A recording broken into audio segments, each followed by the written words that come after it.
Jim, my brother, how you doing? Hello, Christopher. I'm doing fantastic, and how are you? I am blessed. Thank you very much. There's Awesome. so many things I'm so excited to dive in and talk about with you in regards to the food, the planet, you as an entrepreneur. But before doing so, let me just introduce you to my audience. Jim Gale, he's a successful entrepreneur that retired in his early 30s, and after traveling the world a bit, he decided to start this company that has to do with teaching people how to plant foods, how to have a healthier and greener life, and not only that's healthy for you, but healthy for the planet, obviously. And for your audience that doesn't know me, my name is Christopher Dedeyan. I am a professional speaker and a peak performance greatness coach. So, Jim, let's kind of, instead of taking it back right off the bat, let's talk about what exactly you do in regards to your company. How do you teach people how to plant food? Like, how do you scale that? How do you make it that it's really something that could actually impact the planet in a positive way?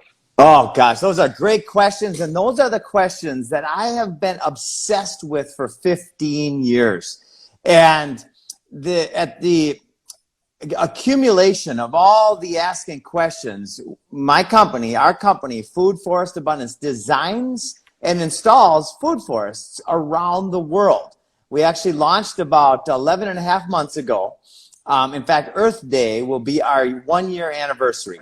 And we are now, at the time, we were one full-time person, a couple part-time people. Now we've got 500 plus people around the world helping to design and install food forests. So we're all about freedom. In fact, I'll frame the talk with one of my favorite quotes of all time by Bill Mollison. He said, "Though the problems of our world are increasingly complex, the solutions remain embarrassingly simple." So I've made it my life's mission to bring those solutions to everybody, because growing food instead of lawns solves all of the world's biggest problems. And I'm talking about all of them: mass extinction, deforestation, world hunger, cancer, diabetes, heart disease, and tyranny of all kinds. This is the answer to all of it. Okay. Wow, you unpacked so many things that I just want to dive into even more. And I'm going to do the best to kind of go into it. Okay, so first and foremost, let's start off with what is exactly a food forest? Can we unpack that so I could know Yes. and the audience could know a bit more in that regards? Because when I'm thinking, is it like the garden that my father has in his backyard, or it's something I'm guessing more complex than that? So it's as complex as it gets in one way, and that is it's nature's system. It's God's system. It's the system of source. It's the most incredible system. It's the foundation of our life here on earth, is building soil and putting in the ground designs that model natural systems. So permaculture is the actual science that was founded originally by Bill Mollison and David Holmgren and then Jeff Lawton, and literally millions more around the world have learned the science of permaculture, which stands for permanent culture. And what these scientists, these life lovers, have found is that when you plant certain plants, and there are a difference between perennials and annuals that I'd like to share with your audience. Annuals are crops that you plant the seed, you harvest the crop, and then you plant a new seed. Perennials are plants that you plant once and they last for generations, sometimes even thousands of years. Like there's an olive tree on the Greek Isle of Crete that was planted over 2,000 years ago that's still producing olives. So our focus is the perennial food forest. However, we also now focus on annuals. So we design these beds, these growing beds, by layering on top of whatever's currently there, right? We build soil. We put layers of good soil and mulch in, and then we add plants that love each other. And we create what's called guilds, or communities of plants that actually make the job. They do all the work, actually. When you design it right and install it right, a food forest is less maintenance than a lawn and will provide food for generations. Okay, so very interesting. So, like you said, it's concepts that you really want to plant something that you don't have to plant every single season, but it's something Yes. that lasts over time, with the example that you gave with the olive tree in Greece and Yes. how that's still giving olives in X, Y, and Z. Yeah. Now, okay, So that's very interesting in that regards. And let's go talk about the tangible aspect. Like when you're saying you're helping people do this, once again, do they do it in their backyard? Is it just in the nearest forest? They create something and it becomes like a community center that people could go and get these fruits and vegetables for free or paid or whatever the case is. What's your approach to really bettering the world with this business and technology? Or when I'm talking about technology, I'm talking about obviously the planting and so on. All right. So our very specific strategy is to turn 50% of the 40 million acres of lawn in the United States alone into regenerative edible landscapes or food forests. Now, when 20 million acres will change the whole scope of things, because when we can bring that food, currently farm to table is 1,500 miles in the United States, which is insane. When we can turn that farm to table into 150 feet, where you can walk out your door and you can have an abundance of variety.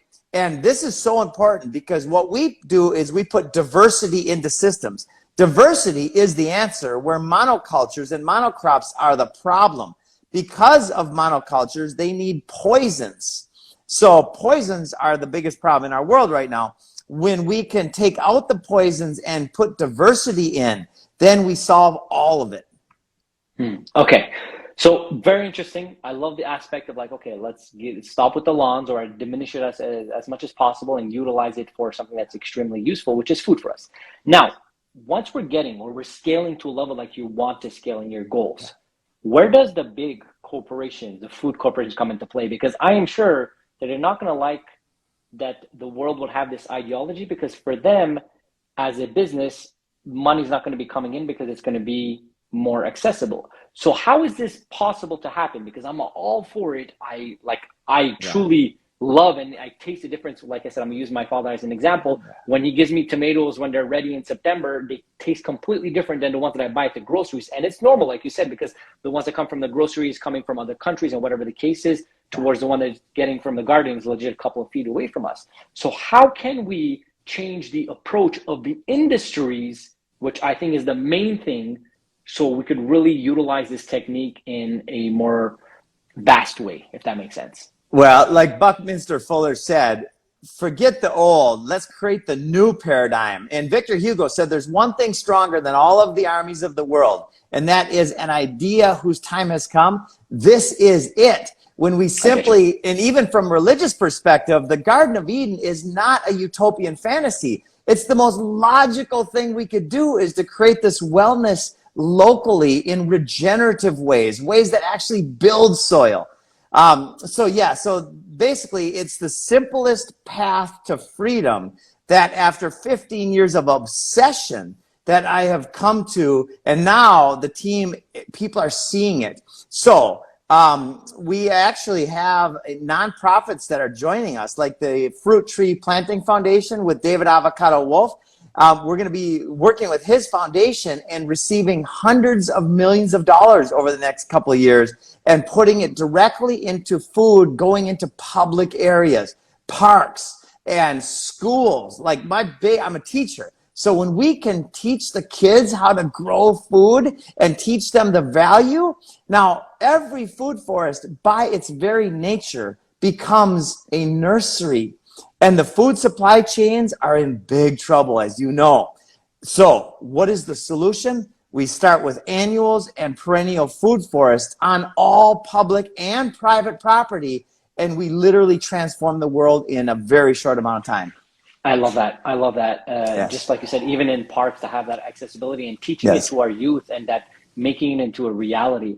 I have a question in this regards, okay? Yeah. So now we're about, 7.8 billion people on this planet, and I read an article just over a year ago that in the next several years, we're going to go up to 9 billion and so on.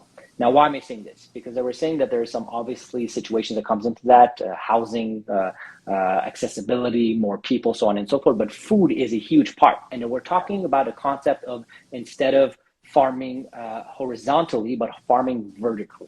Yeah. What is your 2 cents on that? Is that the future? Is that the solution? How are we going to feed all these extra amounts that are going to come into our world and so on?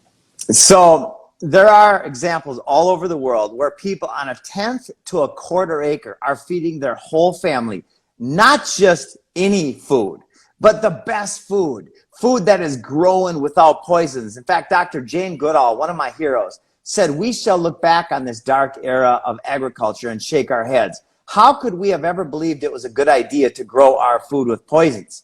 And relating to the corporations, no, they are not going to love this. They're going to lose massive power and their force that they've been using. In fact, a quote by Kissinger back 50 years ago, if you want to control nations, control oil. If you want to control people, control food. Now, this isn't just the ramblings of some nut. This is the man who's head of the Economic Forum, who, and the Council of Foreign Relations, who's met with every U.S. president. This was a strategy which has led to basically just a few corporations controlling the entire world's food supply. So the answer, the solution is within our minds and our hearts and our hands. When we grow food instead of lawns, it takes out those tyrannical structures. Okay. So I love that approach, and I truly do believe in it. Kind of like a revolution. It's the people that always going to change what's happening in the corporate world. And I truly believe in capitalism with empathy. Yes. Make your money, make your thing, but as long as you're not hurting yourself, you're not hurting others, you're not hurting the planet. But like you said, if you're creating food with poison in itself because it has to look a certain way and we've gotten used to it and X, Y, and Z, then where are we really stepping away from our actual reality and like the vibration of the food that comes into our body? So I love the aspect that you're kind of mentioning that. So if I just go back to the aspect of the horizontal versus the vertical food, like let's unpack that because I'm really interested about that. So I spent about a decade building those systems. And they have certain applications. But when I realized that if somebody could buy one of my really fancy and well-designed greenhouses for $20,000 or $30,000, if they put that same $20,000 or $30,000 into the soil, into building soil and creating these perennial food forests, the ROI would be infinitely more. The amount of labor needed to keep up the system would be infinitely less. In fact, the big rainforest down in the Amazon rainforest was a designed food forest 5,000 years ago. The people left, and then here we go. We've got the most biologically diverse and life-giving place on the planet. So building soil is job one. Now, do those other systems have their place in society? Yes, I believe they do. But I've taken my energy towards the lowest hanging fruit, which is building soil.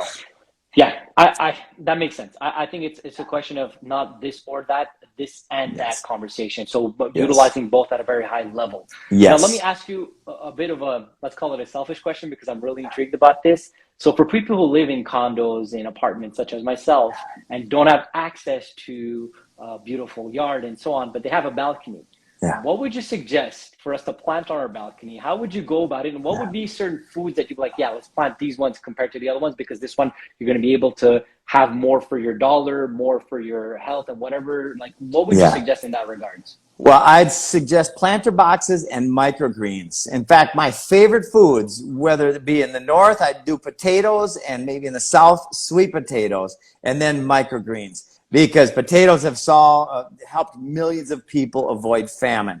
And they're easy as can be to grow. So start with, you can even do 5-gallon buckets. You can do a series of 5-gallon buckets. In fact, a 4x4 space can grow 100 pounds of potatoes. Wow. Yeah.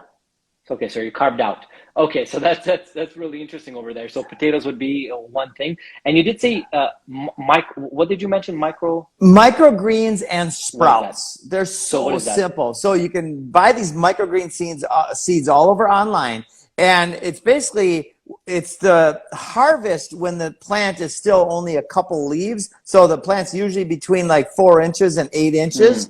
And it's incredibly nutrient dense. Some studies share that it's 4 to 40 times more nutrient dense than its adult counterpart. So take broccoli, for example, with sulforaphane, which is a cancer killer.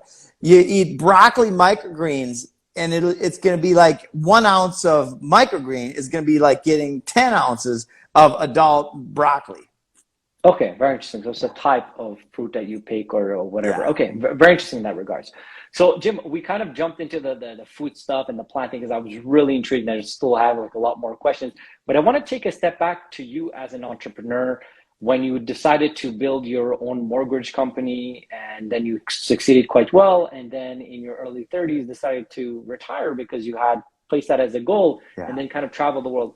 Unpack that. What is that aspect of you as an entrepreneur started succeeding and then you're like, you know what, let me just call it a day and go travel the world? How did that happen? Why did that happen? And how did you afterwards found what you found right now with the food forest abundance company?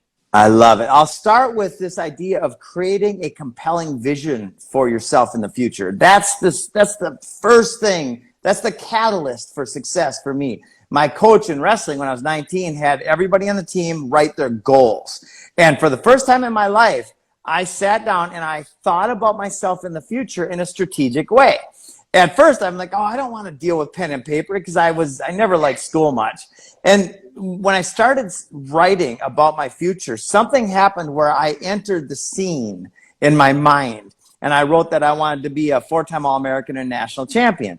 And I was at the time a complete failure. The previous 2 years, I sucked. I didn't have a direction. I was just kind of lost as far as what I was going to do next in life. When I wrote my goals, that changed everything. I ended up being inducted in the Hall of Fame and won the national championship. And then I went to Hawaii for 4 years. And then I was looking for something new to do. I didn't want to bartend anymore. So I wrote my goals for the second time, almost exactly 10 years later. And I was living in Surfers Paradise, Australia. I had a backpack. I was by myself. I went to Bond University every day and I studied the greats, Dennis Waitley and Jim Rohn and Zig Ziglar, and all the influential people throughout history. And I started writing. I want to have $3 million in 3 years. Remember, I had a teaching degree and bartending experience. So when I got home, my roommates laughed at me, said I was crazy.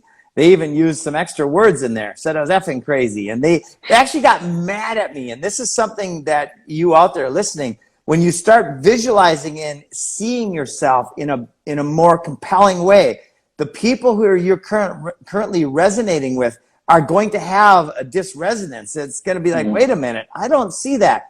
That's okay. Don't listen to them. In fact, if you know that that's how they are, don't even share your goals with them. Prove, demonstrate your goals. So I had that goal and got back and I started a mortgage company, did $1.3 billion in total sales in 3.5 years, bought a boat, lived on the ocean, got bored silly because I like doing stuff. We're here to manifest. We're here to create in this plane, in this existence, this epic existence. So I started looking for my next thing. And that's when I found Costa Rica. I also learned permaculture and I had my first 2 daughters. My first 2 daughters was what really shook me because at the same time as I had my girls, Mia and Selah, I started learning that we're destroying our planet on multiple different levels. And I started understanding the who and the why and all of the details that go along with that. And so I went through 2 years of cognitive dissonance, 2 years of kind of suffering because I didn't see a path forward and that sucked. I'm like, we're destroying our world. I'm not even going to have grandkids at this pace. And so I stepped into my optimism. In fact, it was Bill Molson's quote that had me bawling. I started bawling when the problems of the world are increasingly complex, but the solutions remain embarrassingly simple. I started to sob. And from that day forward, which is about 14 years ago, I've been asking the question, what's the solution to catalyze a shift in consciousness that leads to mass adoption of this most logical and beneficial thing? And that's food for us everywhere. Okay, I love the way that you're approaching this, and let me just kind of take this back and unpack what you just said to the best of my abilities. So first and foremost, the fact that you were young and the wrestling coach made you sit down and set your goals, and then you redid it, and then you realized the people around you weren't resonating with it, is because you were changing your frequency, which is 100% normal. You attract who you are, your frequency and vibration. But I just want to highlight one thing, which is highly important for our listeners, for everybody here. When you set your goal, and then like you set a goal of $3 million, the how really doesn't matter, and it's not even up to you. It's just like, let me do an analogy of planting a seed, right? When you plant a seed, you don't think about how it's going to grow. You just know it's going to grow, but you have to plant that seed and everything kind of takes its place. So I think that's one thing I wanted to highlight with goals. Now, second thing, with that quote that you mentioned twice now, in regards to the solutions of this world are like very simple. And it's just for us to kind of utilize it. It is so true, because as human beings, the most interesting things we could do, or the most like hardest difficulties we have, the solutions are simple, but our brain makes it like, oh my God, it's too simple, so that can't be it. So we try to find it a more complicated one. Yes. We try to make it more complicated. Yes. Now, that being said, with the world going where it's going, with global warming, with the changing of the temperatures, so on and so forth, and these conversations coming out, the G summits happening every other year, or whatever the case is with these big powers of the world, are we right now in the 11th hour in regards to saving our planet? And if so, what do we need to do to change it? And I'm going to add another question within that. Do you believe as a society that we are going to be able to shift our behaviors and create more sustainable approach with Mother Earth, and not essentially be a virus in itself and kill this earth in some way? So what do you think about that? Well, I think Nikola Tesla said, if you want to find the secrets of the universe, think in terms of energy, frequency, and vibration. Now, I'm going to change one word in there: feel or experience, in terms of energy, frequency, and vibration. The foundation of freedom is a new vibration, a raised vibration. In fact, you've heard this term ascension. I never really paid attention to that much, because it came from a kind of a religion, a rebinding philosophy. But this idea of ascension is a raised vibration, which we are experiencing now. There is a raised vibration for the people who are willing and able to step into a new vision of the future. Our vibrations are rising, and that is leading to this transformation. Thank God for the unveiling, the lifting of the veil, which is the definition of apocalypse, is to lift the veil to see clearly. So that's what's happening, and it's inevitable. It's unstoppable. We will create this amazing world because it's written in the stars. This is the age of Aquarius, bringing back the female energy, the age of enlightenment. All of these things are stacking up right now, and it's a cooperative incidence of our universe and of ourselves. And the foundation of freedom is a faith and courage mindset. When we live without fear, and by the way, fear is the number one tool of the slave master, of enslavement, of the corporation that keeps us down, of the governmente, which means mind control. Govern is to control, and mente means mind. So when we raise above that and live in faith and courage, and then follow the divine inspiration, we have a wonderful life. Okay. Jim, I love the way that you're talking. You're clearly very in tune with your spirituality, with your connection, and the way that you're looking at it, with the vibrations, with the frequencies, and with a transformation, not only of us, but Mother Earth. The fact that we're going from a male energy for the last, let's say, several decades, to going to female energy, which is more receiving, which is more welcoming, which is more open, compared to the male, which is more targeted, which is goal-oriented. And it's not saying one is good, the other one's bad. It's just two different energies we're talking about here. And going towards that, you do believe that there is a hope for us as a society to change our behaviors and to save the planet in itself within the way that we're utilizing it for our advantage, essentially. Brother, this is the most exciting time in the history of humanity. We get to change the world. We get to direct our energy towards abundance and love and joy and community. And you mentioned the word capitalism before. Regenerative capitalism is the voluntary exchange of value. That's what permaculture is. It's about sharing, but it's a voluntary experience. Sharing at the point of a gun, which is socialism and communism, is not sharing. That's force and violence. When we raise our energy and we see that when we do what's good for ourselves and good for others, which, by the way, is Nash's equilibrium. John Nash won the Nobel Prize, and the show A Beautiful Mind was made after this man's life, when he mathematically showed the world that when we do what's best for ourselves and others, it's best for us. So it's really a selfish perspective of, why am I doing this? People say, I say, because I'm selfish. And they go, what? I go, yes, the more I do for you, the more I serve humanity, the more I'm served. And when we can realize and understand that truth, which, by the way, is happening at an exponential rate, I'm very excited about the future. I love that. I love the optimistic approach that you have, the way that you're looking at it, the way that you see that, hey, even though we might be in certain moments of difficulties with the planet and so on, or maybe even our approach or what's happening within the world, there's always optimism in the future and how we go about it. So I truly, truly appreciate that. And Jim, I'm just going to ask you one last question over here. What can I do to support you more? Is there anything that I could do specifically to help you in your cause and so on? Well, you are helping so much right now, my friend, is spreading the word, because this is the idea whose time has come. This is the answer to all of it, is to have faith, to have courage, to project forward in a way that benefits us and others. And we also have many layers of support. As I mentioned, went from 1 to over 500 people, and every one of us has a particular strategy or input. The input being regenerative agriculture and support of this mission, this vision.